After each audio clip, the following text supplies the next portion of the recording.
마태복음 1장 18절부터 25절 말씀 제가 봉독합니다. 예수 그리스도의 나심은 이러하니라. 그 모친 마리아가 요셉과 정혼하고 동거하기 전에 성령으로 잉태된 것이 나타났더니 그 남편 요셉은 의로운 사람이라 저를 드러내지 아니하고 가만히 끊고자 하여 이 일을 생각할 때에 주의 사자가 현몽하여 가로되 다윗의 자손 요셉아 내 아내 마리아 데려오기를 무서워 말라. 저에게 잉태된 자는 성령으로 된 것이라.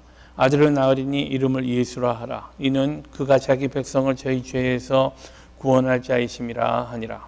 이 모든 일에 된 것은 주께서 선지자로 하신 말씀을 이루려 하심이니 가라사대 보라 처녀가 잉태하여 아들을 낳을 것이요 그 이름은 임마누엘이라 하리라 하셨으니 이를 번역한즉 하나님이 우리와 함께 계시다 함이라. 요셉이 잠을 깨어 일어나서 주의 사자의 분부대로 행하여 그 아내를 데려왔으나 아들을 낳기까지 동침치 아니하더니 나음에 이름을 예수라 하니라. 아멘. 우리 장로님 기도하셨지만요, 우리의 최고의 관심은요 믿음입니다. 우리가 좋은 믿음을 갖기를 원합니다. 우리의 믿음으로 하나님 앞에 또 우리 주님 앞에서 인정받는 사람이 되는 것이 우리의 최고의 관심사 아니겠나 생각합니다. 생각해 보십시오. 우리는 언제든 하나님 앞에 설 사람들입니다. 하나님께서 그때 우리에게 물어보실 것입니다. 너는 무엇 했니? 너는 어떻게 신앙생활 했느냐? 라고 물으실 때에 우리가 뭐라고 대답할까요? 예, 저는요 이만큼 돈을 모았습니다 하면 하나님이 그것을 기뻐하시겠습니까? 또 우리가 자랑하는 많은 것들이 있습니다. 그런 것들이 하나님 앞에 큰 의미가 있겠습니까? 저는 하나님이 우리에게 발견하기를 원하시는 것이 무엇인가를 우리가 좀 생각하면 좋겠다. 또 그것을 추구하며 살 수 있으면 좋겠다. 이렇게 생각을 합니다. 믿음이요. 믿음. 순전한 믿음. 그것을 하나님이 기뻐하시지 않겠습니까? 또 그 믿음 때문에 우리 열매로 나타나는 그런 부분들이요. 그런 부분들이 우리 주님이 기뻐하시는 것들 아니겠나 생각합니다. 언제나 이것을 염두에 두고 제 믿음을 도와주십시오 라고 하는 이런 간구를 하나님 앞에 드릴 수 있으면 좋겠다 생각합니다. 좋은 믿음은 그러면 뭐가 좋은 믿음인가요? 하면 제가 목사된 입장에서 제가 가만 생각해 보면 제일 귀한 성도님들은요, 말씀 읽는 일, 또 말씀대로 사는 일에 힘을 다하는 성도님들이 제일 귀하다 이렇게 늘 생각을 해왔습니다. 말씀을 읽고 말씀대로 살고 우리 주님 우리에게 명하시는 대로 또 주님께서 우리에게 주시는 감동들이 있잖아요. 그 감동들을 늘 우리 삶 속에서 실천해 가면서 살고자 애쓰는 분들이 제일 귀한 분들이다 이렇게 늘 생각을 합니다. 그런데 좋은 믿음에 판별식이 있습니다. 도대체 좋은 믿음인가 아닌가를 판별할 수 있으려면 우선 성경을 어떻게 읽어야 하는가에 대한 자세를 보면 된다 이렇게 봅니다. 세상에 많은 크리스천들이 살고 있습니다만 성경을 읽는 데에 크게 두 가지 관점이 나뉘는 것 같아요. 우리 흔히 보수신앙이라고 이야기하는 분들과 그 반대편에 있는 분들이요. 그러니까 보수신앙에 있는 분들은 성경을 있는 대로 읽어야 한다. 성경에 써 있는 대로 읽어야 한다.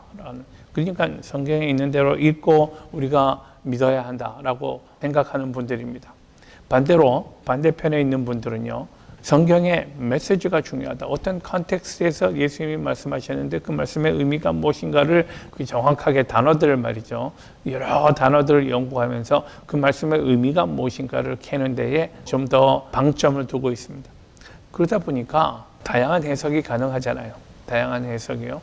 근데 우리가 믿기로는요. 진리는 변하지 않는 것이요. 한번 하신 말씀은 영원히 변치 않은 진리입니다.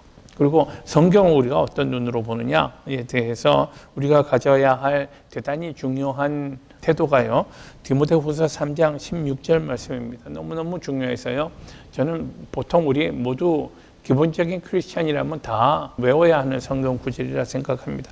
모든 성경은 하나님의 감동으로 된 것으로 교훈과 책망과 바르게 함과 의로 교육하기에 유익하니 했습니다. 모든 성경이 하나님의 감동으로 된 것이라고요. 그래서 우리는 영감론이라는 이런 이론을 우리는 믿습니다.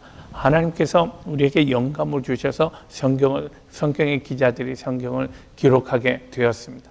그러니 이 성경 말씀은요, 모두가 하나님의 자기 계시라는 말입니다. 하나님이 당신을 드러내신 말씀이고, 그렇기 때문에 우리는 성경 있는 대로 믿어야 한다라고 저는 믿고, 또 우리 성도님들도 이런 믿음을 공유할 수 있게 되길 바랍니다. 그리고 이런 믿음이 바른 믿음 아니겠나 생각하는 거죠. 그런 의미에서 성경이 하신 말씀은 다 진리인데, 오늘 우리 성경 말씀을 통해서 발견하게 되는 또 한 가지 우리 고백해야 할 일은, 예수 그리스도께서는 성령으로 잉태하시고 잉태되어서 동정녀 마리아에게 나셨다라는 이 사실을 우리는 믿음으로 고백합니다. 성경이 그렇게 말하고 있기 때문에 동정녀 마리아로부터의 탄생을 우리는 믿고 고백하는 사람들입니다. 이것이 왜 그렇게 중요한가 하면 예수님의 신성을 드러내기 때문에 그렇습니다. 우리 지난 시간에도 우리 말씀을 들었지만요, 성령으로 잉태되어, 이것은 우리 예수 그리스도의 기원이 하나님이라는 사실을 이야기합니다. 그리고 동정녀 마리아에게 나셨으니 하는 말씀은요, 우리 인간과 똑같은 모양으로 어머니의 태중에서 양육되고 그 때가 되었을 때 출생하시고요, 또 어머니의 보호를 받으면서 성장했던 참 인간으로서의 우리 주님 예수 그리스도를 보여줍니다. 그럼에도 불구하고 예수 그리스도의 신성이 강조되어야 한다라는 말씀을 지난 주간에 굉장히 열심히 드렸습니다. 예수 그리스도의 신성을 우선 발견할 수 있어야 합니다. 동정녀 마리아에게 탄생하신 것이요. 왜냐하면 이것은 인간의 방법으로는 불가능한 일이기 때문에 그렇습니다. 마리아가요, 남자를 알지 못했던 상태에서 잉태하고 아이를 낳은 것이 이게 보통 일이 아니잖아요. 하나님께서는 예수 그리스도를 이런 방법으로 이 세상에 태어나게 하셨습니다. 그러므로 예수 그리스도의 신성을 우리가 이곳에서 바로 이 지점에서 발견하게 되는 거죠. 또 강조하게 됩니다. 예수 그리스도의 신성을 우리가 만약에 놓치게 된다면 기독교의 대단히 중요한 교리를 놓치게 되고요. 기독교를 우리의 믿음이 헛고라고 말할 수 있을 정도로 그렇게 중요한 부분을 놓치게 되는 거죠. 예수님께서도 스스로 당신의 신성에 대해서 말씀하신 바가 있습니다. 예를 들면 예수님이 십자가에서 달리시기 전날 밤 우리가 말하는 다락방 강화라고 하는 부분이 있습니다. 요한복음 13장부터 시작되는 이 부분이요. 그런데 요한복음 14장쯤에 보면요, 예수님의 제자 중 한 사람이었던 빌립이 예수님에게 이렇게 말합니다. 아마 저는요, 빌립이 마음속에 가지고 있었던 간절한 기대를 예수님에게 말한 것이라 생각을 합니다. 그가 말합니다. 주님, 우리에게 하나님을 보여주십시오. 하나님을 보여주십시오. 라고 이렇게 말합니다. 하나님을 볼 수만 있으면 얼마나 좋겠습니까? 그때 예수님의 대답을 기억하십니까? 14장 9절 말씀입니다. 빌립아, 내가 이렇게 오래 너와 함께 있었으되 네가 나를 알지 못하느냐? 나를 본 자는 아버지를 보았거늘 어찌하여 아버지를 보이라 하느냐? 라고 예수님 말씀하십니다. 이미 예수님은 임마누엘 하나님이잖아요. God with us요. 우리와 함께 하시는 하나님입니다. 그 하나님의 영광을 우리가 이미 바라보았는데 빌립은 그것을 알지 못하고 하나님을 보여주십시오 라고 요청을 했던 것입니다. 여기에 대해서 예수님이 당신의 입으로 말씀하십니다. 나를 본 자는 아버지를 본 것인데 라고요. 또 하나님은요, 우리가 하나님을 직접 볼 수 있으면 얼마나 좋겠습니까만 우리는요, 하나님을 직접 보는 것을 감당할 수 없는 사람들입니다. 죄인이기 때문에 우리의 죄가 하나님의 거룩함을 침범할 수 없는 거죠. 또는 우리의 죄악된 상태로 하나님을 우리가 바라볼 수 없는 것입니다. 출애굽기 19장에 보면요, 하나님이 이렇게 말씀하시는 부분이 있습니다. 모세에게 말씀하십니다. 너는 백성을 위하여 사면으로 지경을 정하고 이르기를 너희는 삼가 산에 오르거나 그 지경을 범하지 말지니 산을 범하는 자는 정령 죽임을 당할 것이라. 시내산에서요, 지금 모세가 하나님으로부터 법을 받고 십계명을 받고 있는 상황입니다. 그때 하나님께서는 산 사면에다가 지경을 정해서 사람들이 이곳에 가까이 하지 못하도록 하라라고 명령하십니다. 왜요? 사람들이 하나님을 보는 순간, 하나님의 영광을 목도하는 순간에 그 사람들은 죽도록끔 되어 있단 말입니다. 죄인이 하나님의 영광을 그냥 바라볼 수 없습니다. 선지자 이사야의 고백을 보십시오. 이사야 6장 5절입니다. 화로다 나여 망하게 되었도다. 하나님의 임재를 발견하고 그가 하는 탄식입니다. 아, 나는 이제 망하게 되었도다 라고요.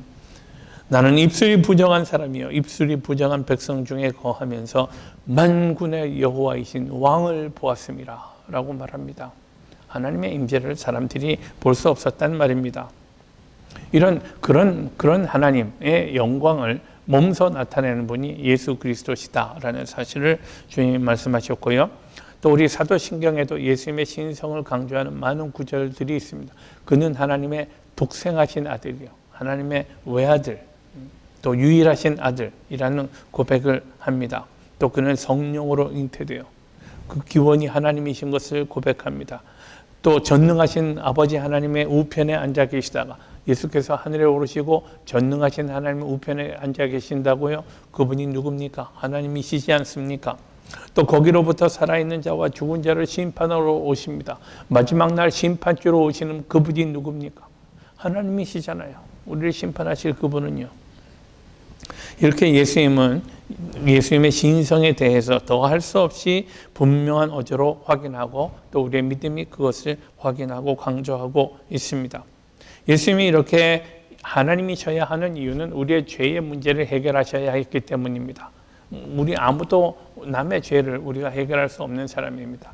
예수 그리스도가 십자가에서 단번에 죽으심으로 once and for all 한 번에 모든 사람을 위한 구속을 우리 주님이 그 구속의 사역을 이루셨다는 말입니다. 이 일을 하기 위해서는 그는 죄 없는 하나님이셔야 했다라는 사실을 다시 한번 강조합니다. 먼저 예수님의 신성을 우리가 다시 한번 확인하고요. 그 다음에 특별히 그 동정녀로부터 태어나셨던 이 사실의 신학적인 의의를 몇 가지 좀 봐야 되겠습니다. 예수님께서 동정녀 마리아에게 나셨다는 고백은 예수 그리스도의 신성뿐 아니라 예수 그리스도의 인성이요. 성육신 있잖아요. 인카네이션이요. 예수께서 육신을 입고 하나님이신 예수께서 육신을 입고 이 땅에 오신 그 사실을 우리가 확인합니다. 예수께서 하나님이신 예수께서 인간의 몸을 입고 태어나셨다라는 말입니다. 인간과 같은 방법으로 태어나셨다라는 말입니다. 예수 그리스도는 성령으로 잉태하셨지만 살과 피를 가진 인간의 몸으로 태어나셨습니다. 인간들과 똑같은 방법으로 하나님이 이 땅에 오신 거예요. 그리고 예수님은요, 그 어린 시절 어머니로부터 보호와 양육을 받고 성장했고요. 그런데 초대교회 당시에 사람들이 가지고 있었던 큰 어려움 가운데 하나는요, 하나님이 어떻게 인간이 되느냐라는 것입니다. 지금 내 눈앞에 보면 인간인데 그가 하나님이라고 이야기한단 말이죠. 그것을 사람들이 믿기가 너무 힘들었습니다. 그래서 어떤 사람들은요, 당시에 일정한 영향을 끼치고 있었던 사조 가운데 도세티즘이라고 하는 그런 이단 사조가 있었습니다. 이 사람들은요, 하나님은 영이시다. 그럼 그 영을 우리가 눈으로 볼 수는 없다. 그런데 예수께서 인간의 몸으로 오셨다니 이것은 말이 안 되는 이야기고, 실제로는 예수님은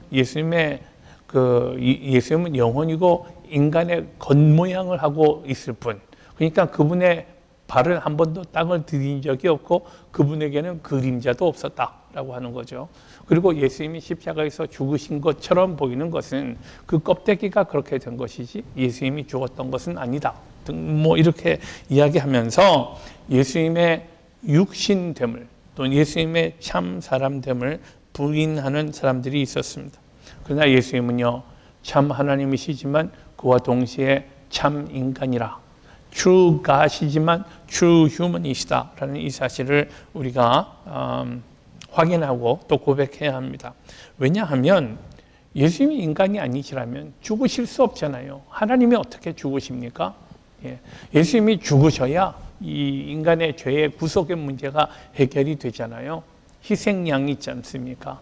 희생, 보라 세상 죄를 지고 가는 하나님의 어린 양이로다라고 하는 세례 요한의 증거를 보십시오. 예수 그리스도는 인간의 죄의 문제를 해결하기 위해서 이 땅에 오셔서 인간을 대신해서 죽으셔야 했던 분입니다. 그러므로 예수님은 사람이셔야 했다. 죽을 수 있기 위해서 사람이셔야 했다라는 말입니다. 그 다음에요, 예수님의 동정녀 탄생은요, 예수님의 겸손에 큰 신학적인 의미가 있다고 봅니다. 빌립보서 2장 말씀 보면요, 빌립보서 2장 6절 이하입니다. 좀 말이 길지만요, 그러나 너무너무 중요한 신학적인 그런 그 내용들을 담고 있어서 제가 읽습니다. 여러분 함께 그 눈으로 읽어주시면 좋겠어요. 그는 근본 하나님의 본체시나 하나님과 동등됨을 취할 것으로 여기지 아니하시고 오히려 자기를 비워 종의 형체를 가져 사람들과 같이 되었고 사람의 모양으로 나타나셨으며 자기를 낮추시고 죽기까지 복종하셨으니 곧 십자가에 죽으심이라. 이러므로 하나님이 그를 지극히 높여 모든 이름 위에 뛰어난 이름을 주사 하늘에 있는 자들과 땅에 있는 자들과 땅 아래에 있는 자들로 모든 무릎을 예수의 이름에 꿇게 하시고 모든 입으로 예수 그리스도를 주라 시인하여 하나님 아버지께 영광을 돌리게 하셨느니라.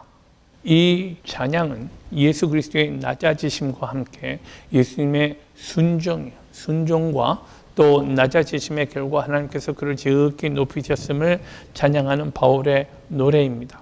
하나님이신데요, 그가 하나님으로서 인간의 몸을 입는 것이 얼마나 큰 겸손의 표현입니까? 자기를 지극히 낮추셨다 했습니다. 그래서 인간의 몸으로 태어나서 인간의 죄악과 인간의 감정과 인간의 배고픔과 아픔과 고통을 몸소 겪으시고요. 또 십자가에서는 사람들 앞에서 부끄러운 모습으로 수치와 조롱을 당하면서 죽기까지 하셨단 말입니다. 놀라운 겸손과 놀라운 순종입니다.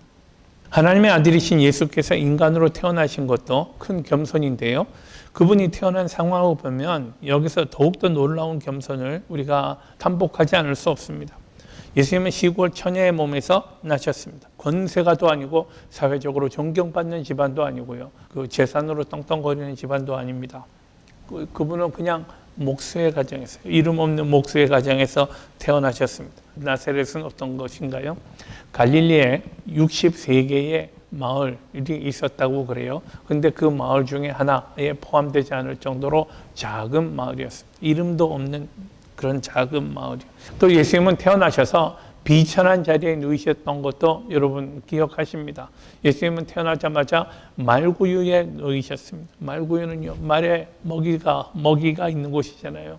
그러니 냄새 나는 곳이었고요. 전혀 그 신생아가 누일 만한 그런 환경이 아니었습니다. 그곳에 우리 주님께서는 냄새나는 마구간에서 태어나고 말구유에 누이셨습니다.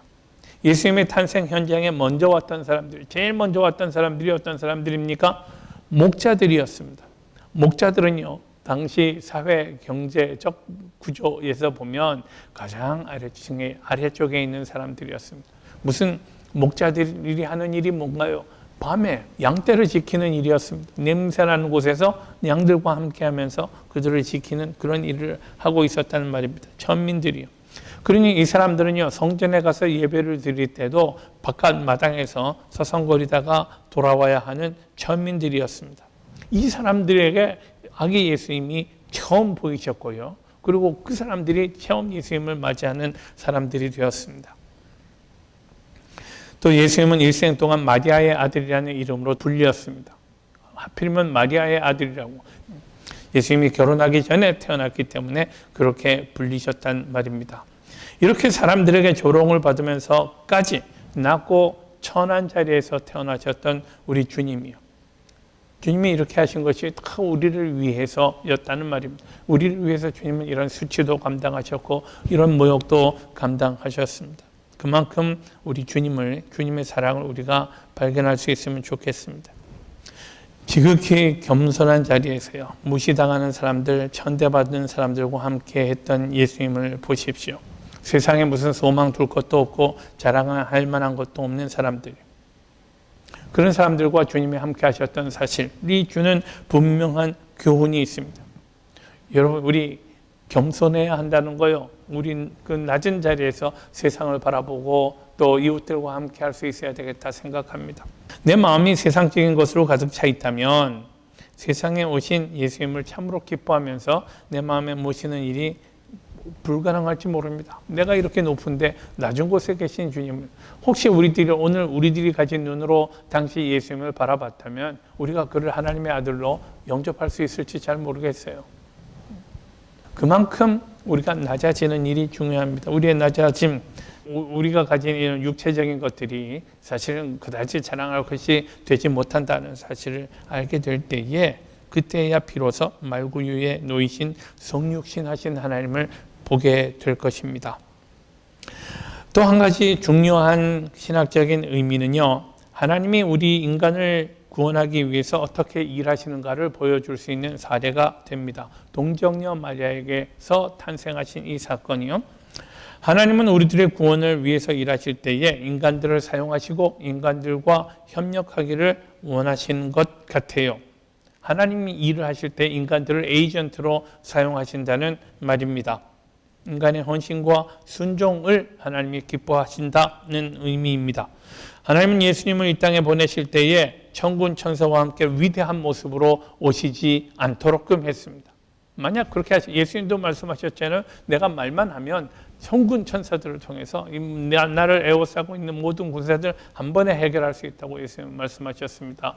많은 예수님은 그렇게 하지 않으셨습니다. 거룩하신 하나님, 전능하신 주님께서 아기의 모습으로 엄마 품에 안겨서 엄마에 의존하지 않을 수 없는 아기의 모습으로 이 땅에 오셨다는 말입니다. 이것은 인간의 협조와 순종이 하나님의 구속 사업에 상당히 기묘한 요소가 되는 것을 보여주는 일례입니다.